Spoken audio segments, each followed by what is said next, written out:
she's so great. And she was great in the original, but here she's just on another level. Her comedic skills are just like mind-blowing. And she's really just going to the extreme with it. She's absolutely putting herself out there comedically. One of my notes from the film and her performance say no F's given, but just replace the F with the word. You know what I mean. So, Freakier Friday. Sequel to 2003's Freaky Friday, which in itself was a new adaptation of a novel of the same name.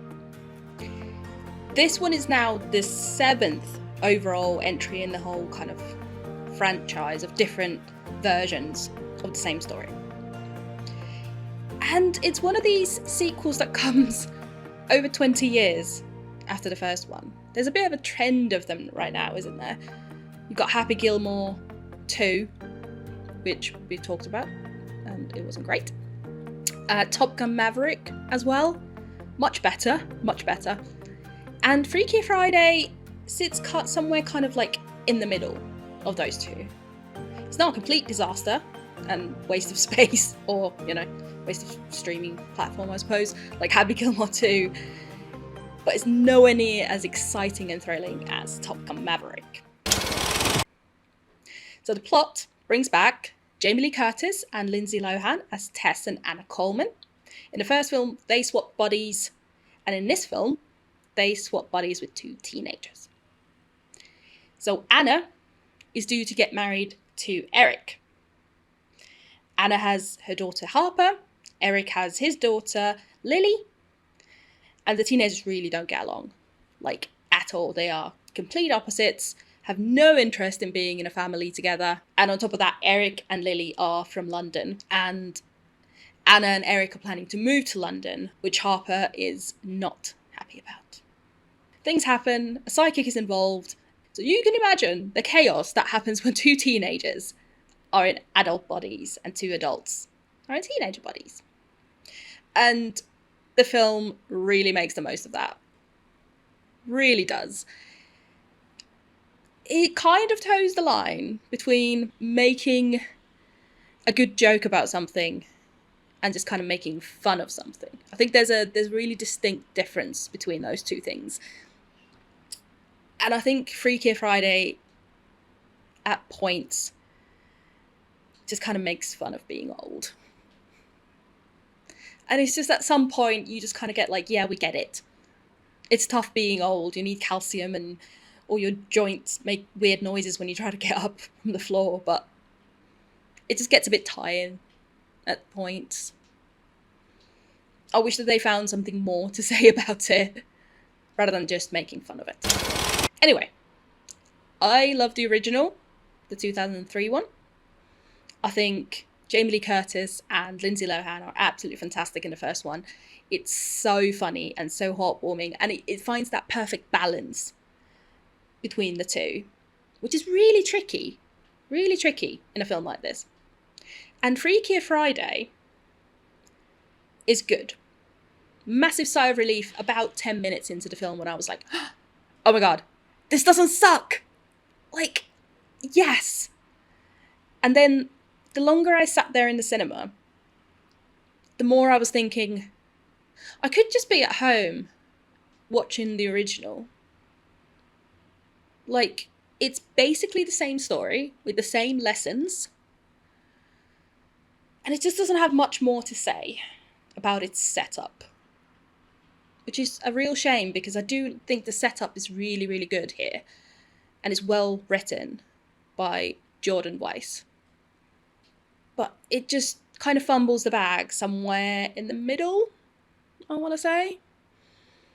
It kind of starts off really, really tight, really sharp, and then it just kind of starts mellowing out and getting a bit muddled and repetitive. And then the ending on paper is really affecting, and I may have had a tear in my eye, I must say.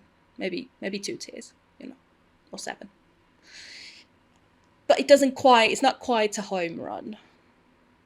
But You go into these things thinking, oh my God, it's going to suck. And the fact that this didn't suck, I feel like it's a victory on its own.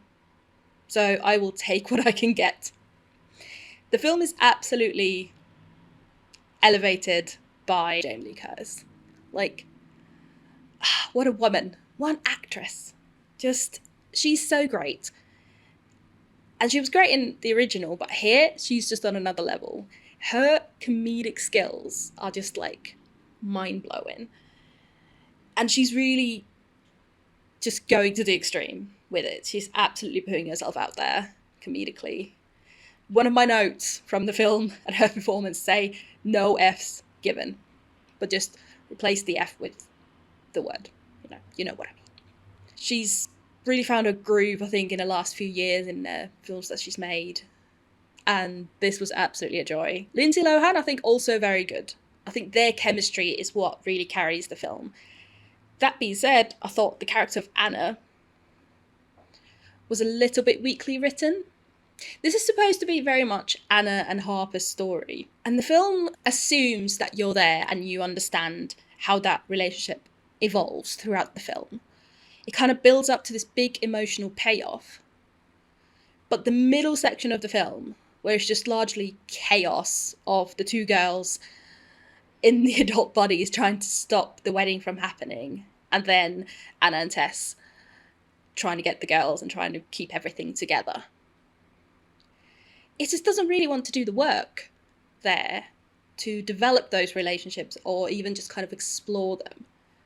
It can't quite decide what kind of a story it wants to be by trying to tell all these 4 different arcs. It just doesn't really get there. It's not as sharp as it should have been. And I get it. There's a lot going on in this film. There's a lot. But maybe this could have used a bit of a tighter angle, I suppose. But like I said, the comedy works amazingly. There was loads of laughter in the cinema, which I think is always a really good sign if everyone's laughing in the cinema. And there was these kind of like roars of laughter. The comedy, especially the kind of physical comedy, works so well. And it's mostly then Lindsay Lohan and Jamie Lee Curtis who get to do that, because it's 2 teenagers in adult bodies. Or, Jamie Lee Curtis is a little bit older. So Lily, who's in her body, is like, oh my God, I'm old. Like, my joints are making weird noises. And, that kind of sort of physical comedy that works so well when it's performed right. The film is directed by Nisha Ganatra. And she has a really good sense of directing performance. And comedy, I think comedy works quite similarly to horror films. You need to have, a joke is kind of like a jump scare.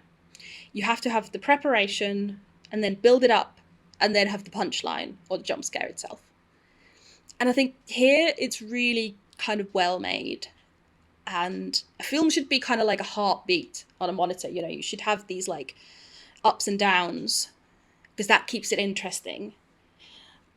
Again, the middle part is the biggest issue here in the film. It's a little repetitive and it doesn't really quite do anything. It just kind of keeps repeating the same joke over and over again.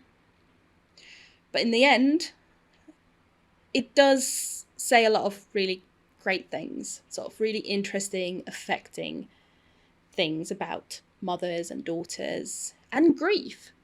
Weirdly enough, grief. I just wish that it had time to do more of that. The film clocks in just under 2 hours, which, to be fair, it flies by. Absolutely flies by. But there isn't a whole lot of time to do everything with the themes and the characters and the comedy and the story. So it is a little overstuffed, but what works so well that I'm willing to kind of overlook that bit. The film also brings back Chad Michael Murray as Jake, Anna's first love from the first film. And 15-year-old me would have been absolutely screaming. I mean, that's Lucas from One Tree Hill. Come on. He's also great kind of comedic value here. he doesn't get to do a lot of the sort of the comedy, but he's kind of as a almost like a mirror to Tess and Anna, or their bodies at least, when they go and find Jake, because they're thinking, oh, we need to find Jake, and maybe that will break up Anna and Eric. So that's just really great value there. Love that they're doing that, because a lot of times in these, it can feel a bit like we're just trying to take everything from the first film and hope that if we repeat it, it'll work and people will love it. And this does it to a certain point.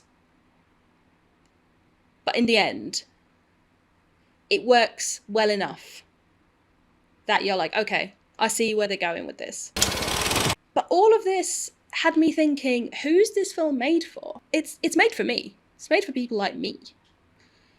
I love the first one. I've grown up with these characters. I was 12, 13 when I watched this as a youngster. And now I'm 34. So for a family film to be made for a 34-year-old, because I don't know how much any 12-year-old would have got out from this. Because so much of the humour is kind of aimed at, oh my God, they're so old. And oh my God, this is, what they used to do. And this isn't cool anymore. So it's very strange. I mean, great. Thank you very much for making a film tailored to me personally. But it's also a very strange thing to do. To make a family film like this. For, I suppose, millennials. But Freakier Friday ends up being good, not great. It could have been great. Little overstuffed. Too much going on. Too many of the same jokes. With a great affecting ending that doesn't quite hit the mark. But it's a really solid night out at the cinema. Go watch it with your mum. I wish I was watching this with my mum. It's a film that will probably have you talking about a lot of things on the way home. So take your mum, take your kids, and just go and talk about all the difficult family bits that no one likes to talk about. And then have a big hug. Because who doesn't love a hug? Thanks for watching. Please do go and subscribe to our channel. We do loads of reviews, interviews, spoiler chats, and everything in between. But for now, thank you very much, and we'll see you next time. Bye!